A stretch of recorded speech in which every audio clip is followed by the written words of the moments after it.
Please caption this. Remember, this is a family platform, hashtag ANC54. And that was what my piece was about over the weekend. I said, South Africa, will it be 1994 all over again? By the time you read this article, it is expected the African National Congress will have announced the successor to President Jacob Zuma's party leader.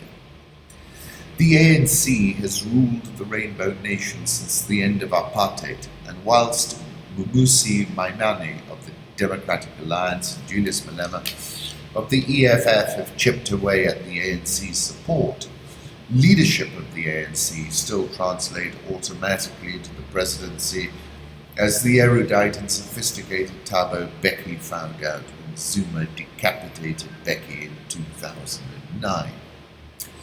President Zuma was born in Nkandla, Natal province. His father was a policeman who died when Zuma was 5, and his mother was a domestic worker. President Zuma rose from those lowly beginnings to become the ANC spy master, head of intelligence, and then finally to the pinnacle of power in Pretoria. Zuma became the president of the ANC on the 18th of December 2007 after defeating the incumbent Mbeki at the ANC conference in Polokwane. President Zuma has laughed. His chuckle should be trademarked in the face of his adversaries. Like a political sorcerer with a Teflon Don, has shrugged off all sorts of scandal. Only last week, the High Court characterized the president as implicated, conflicted, unreasonable, reckless, and acting with flagrant disregard for his constitutional duties. In many respects, President Zuma was surely the progenitor of this new 21st century linguistic warfare. Trump is another more recent linguistic warfare specialist, turning words on their head, cloaking oneself in the language of the righteous, and meanwhile charting a course that has been in many ways inimical to the interests of the folks from whom you're receiving your political legitimacy.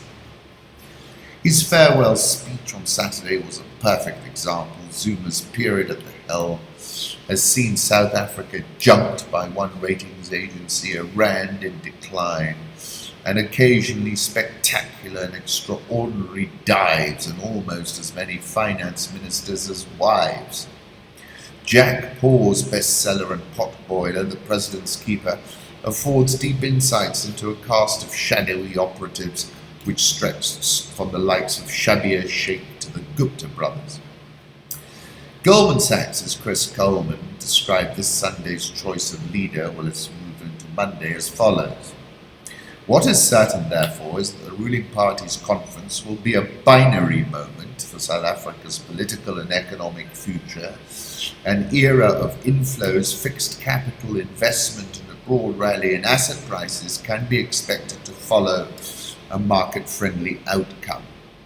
Like 23 years ago when Nelson Mandela opened South Africa for business, leading to 2 decades of over 3% average economic growth rates, a positive outcome stands to once again make South Africa a favoured destination for global investors.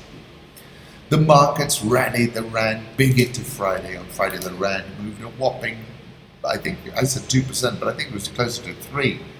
As the markets increasingly priced in a Cyril Ramaphosa win. Ramaphosa is seen as market-friendly and has said, we will wash the ANC clean. If Mr. Ramaphosa succeeds in wresting the leadership of the ANC, South African asset prices will enter the sweetest of sweet spots. Global investors will surely buy the rand by the bucket load, and we could see a further meaningful rally in the order of 10% towards 12 versus the dollar. The stock market, which hit a record high a few weeks ago, largely on the back of Naspers' stake in Tencent. Naspers has a 33% stake in Tencent, which is valued at $158 billion, will soar as the banks are re-rated bigly. Mr. Coleman described the moment as a binary one, and the markets are highly skeptical around the candidacy of Nkosazana Dlamini-Zuma. The nascent rally will come seriously unstuck. Party spokesman Zizi Conway said the ANC hoped to declare a winner on Sunday, but this depended on getting through the credentials process.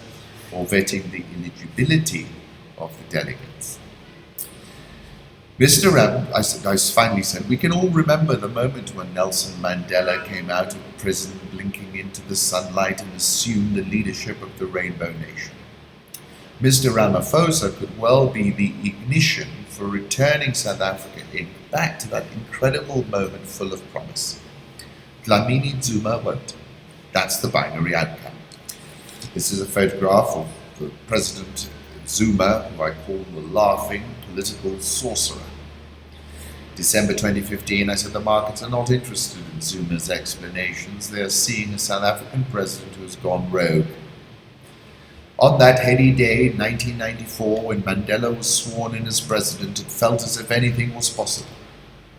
South African oil shares up 13.34% so far this year. Investors with strong nerves reap rewards as rands carry swords. Dollar versus rand, this is a chart from Karine Richards, 1309 last. I think we go to 12. The rand is strong on the likelihood of Cyril Ramaphosa being elected ANC head. Election results are expected to be announced on Monday. This is a photo one of my Facebook friends took of the Waterskloof today, the largest dam in the Western Cape. It's dire, my friends. We cannot afford to waste a drop.